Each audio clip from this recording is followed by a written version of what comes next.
Salute to America celebration drew thousands to the mall despite some rainy weather for a celebration that featured fireworks, tanks, and dazzling flyovers by the Blue Angels. Critics feared the event would devolve into a partisan rally, but the president steered mostly clear of politics, highlighting our country's unique history and those who sacrificed to make the American dream a reality. Today we come together as one nation with this very special salute to America. We celebrate our history, our people, and the heroes who proudly defend our flag, the brave men and women of the United States military.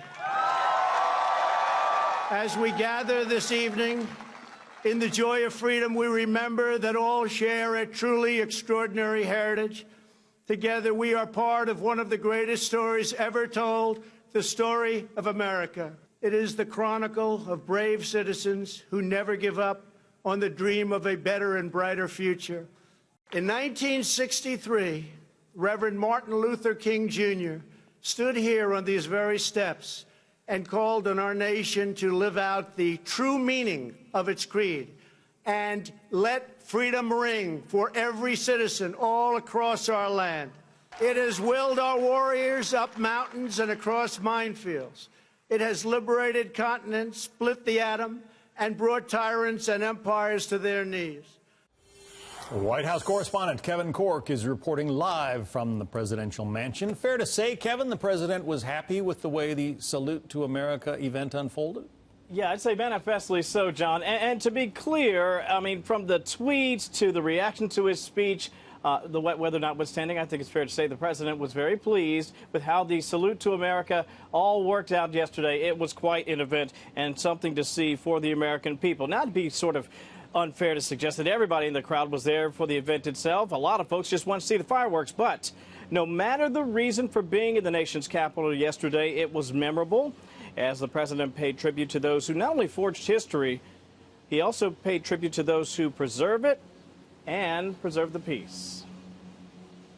As long as we stay true to our cause, as long as we remember our great history, as long as we never, ever stop fighting for a better future, then there will be nothing that America cannot do. A rousing reaction to the president's comments yesterday, and aside from the music and the speeches and the salutes to the heroes here and in the past, there were a number of flyovers, John, mostly of military aircraft, which really seemed to thrill the crowd. Despite all the heat and the humidity and the rain, it was a lot of fun to watch those fly over. Of course, the evening culminated with an incredible fireworks display, dampened only by a bit of cloud cover and intermittent rain showers, but that was not enough to dampen the spirits of those along the mall and those watching all around the nation's capital. It was quite a scene down here in Washington, John. Well, the president may have been happy with it, but not everybody was. There were a lot of protests over this event, right? Tell us about that. Yeah, you're right on the money. Listen, protests are fairly common here at the White House. We see them just about every day in some variety or another. But yesterday, they took a bit of a dangerous turn for a while.